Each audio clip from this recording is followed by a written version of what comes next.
সূরা নিসার 2 নম্বর রুকুর মধ্যে আছে মায়ের যেবার মেয়ে বাচ্চা হয় সেবার দুধু পাতলা হয়, খিদে কম হজম কম ধৈর্য বেশি। ছেলে বাচ্চা হলে দুধু ভারী হয়, খিদে বেশি হজম বেশি ধৈর্য কম। মেয়ে বাচ্চার যদি এইরকম শীতের দিনে বস্তা বেছিয়ে কাপড় পল্টে দিয়ে কেবল বসে হাতে ভুরভুর ওরে মা একটু বসো, আগুনে ঝাড়ু দিয়ে তোমার আব্বু খাবার দেই, বাইরে চলে গেলে বসিয়ে এলে তোমাকে দুধ দেবো, তোমরা খাবেন। মেয়ে কোনো বসি থেকে নাল মাছ হবেন, মা কখন দুধ দেবো খাবো। ছেলে বাচ্চা যদি বসে বস্তা বিছিয়ে কাপড় পল্টে বা এখানে বসো, আমি আগুনে ঝাড়ু দিয়ে তোমার আব্বু খাবার দেই, বাইরে চলে গেলে বসিয়ে এলে তোমাকে দুধ দেবো, তোমরা খাবেন। এই কথা বলিয়ে যেই আগুনে ঝাড়ু দিয়ে যায় ওয়াই উঠিয়ে কয় আমার ওগুলো ওয়াজ টওয়াজগুলো মানি না, যা ছাপড়া অবস্থায় দুটো টান দিয়েছি তারপরে বসে যেগুলো ওয়াজ আমরা মানি না। বুঝছেন না এই যে দুনিয়া। সম্মানিত ভাইগণ, গরুর যদি আইডিয়া বাছুর হয় তাহলে দুধু ভারী হয় গাভীর, কারণ খিদে কম, খিদে বেশি হজম বেশি ধৈর্য কম। আর যদি দামড়ি বাছুর হয় মেয়ে বাচ্চি তাহলে দুধু পাতলা হয়, খিদে বেশি হজম বেশি ধৈর্য কম। না খিদে কম হজম কম ধৈর্য বেশি, এই জন্য দুধু পাতলা হয়। বকরির যদি বকরি বাচ্চা হয় তাহলে দুধু পাতলা হয়, পাড়া বাচ্চা হলে দুধু ভারী হয়। পাতার বকরি আনবে ধরি দেখেন, বকরি বাচ্চা হলে মাও কখন দুধ দেব খামাই নাহলে মাছ সবদিন কোনো ডিস্টার্ব করেন। আর পাড়া বাচ্চা যদি হয় পাতার বকরি আনবে ধরি দেখবেন হাঁড়ি হয়েছে কেকড়ি হয়েছে, দেখবেন কখন যা দুধ দেবো তখন যেন খামাও। বুঝছেন না? যদি দামড়ি বাছুর হয় মায়ের বেটি গোয়াল থেকে বাজ গড়িয়ে পাশাপাশি বানবেন, খড় খায় মাও কখন দুধ দেবো খামাই নাহলে মাছ সবদিন। আর যদি আইডিয়া বাছুর হয় গাভী বাছুর পাশত বাঁধি দেখেন, খড়ও খায়, মাঝে মাঝে কাল্লা টান করি দেখে, চান্স পাওয়া যায় না, না যায়। আইডিয়া বাছুর, বুঝছেন না? দামড়ি বাছুর কিন্তু টানে না। আরে এক লোক গাভী নিয়ে যা বাঁধছে, কি করিবে? শেখাবে। এখন বাছুর দেখি আপনারা যাদের গাভী আছে বাছুর দেখি অস্থির হয়, চারি হাত পায় লাফায়, কখন খুলি দিবে। তা মালিক এসে খুলি দেওয়ার সাথে এই লেবুর খাড়া করি দৌড়িয়ে কোনটা খাই না খাই ডিগে ডিগি, বুঝছেন না? এক লোক গাভী নিয়ে যা বাঁধছে, তা বাছুর অস্থির হবে না? কিন্তু বাছুর দেখার পরে অস্থির হয় না, খড় খায়।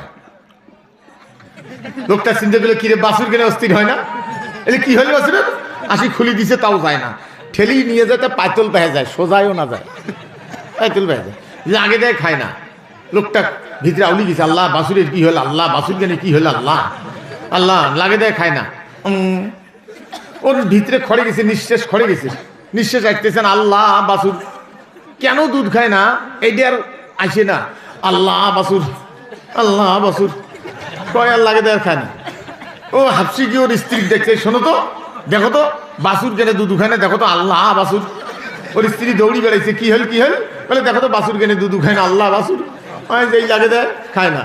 স্ত্রী দেখিয়ে ওর স্ত্রী দেখি রাগ হয়ে গেছে, হ্যাঁ কিসের ওটি বাছুর দুধ খায়, তোমরা কি কানা হয়েছেন নাকি, ওটা কি গাই, ওটা না গিয়ে আড়িয়ে বান্দি বাছুর ঠেলি নিয়ে যা লাগে দিবেন সুস্পের জন্য, বাছুর ওটা চষে ওইটে।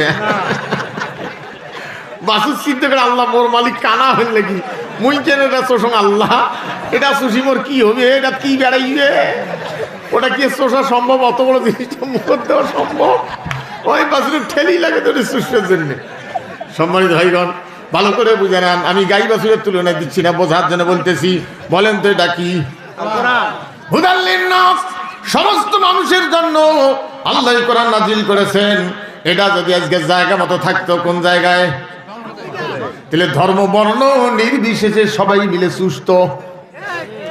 আজকে কোরআন বাদ দিয়া ব্রিটিশের আড়িয়ে সংসদে বান্দা হামা কোটা সুস্পের কয়, যারা চষে না তাদেরকে পুলিশ দিয়ে পিটায়। আমরা কেন ওটা চুষি, তোমরাই চোষ, তোমরা চুষতেছ, তোমরাই চোষ, আমরা ওটা না চুষি, আমরা চুষবো এই যেটা। কষ্ট হয়? হ্যাঁ সম্মানিত ভাইগণ, ভালো করে বুঝান। তাইলে নামাজের ভিতরে বলতেছি ইয়াকা নাবুদু, হে আল্লাহ আমরা তোমার বান্দা, তোমার দাস, তোমার গোলাম, আমরা তোমার আইন মানি, তোমার আইনের পক্ষে কাজ করি। এরপর আল্লাহর কাছে বলতেছি আল্লাহ ওয়া ইয়াকা নাস্তাইন, আমরা তোমার কাছে কি চাই? জোরে বলুন, সাহায্য চাই। সাহায্য যদি আল্লাহর কাছে চান তা চেয়ারম্যান মেম্বারের কাছে গম বলি যান কেন?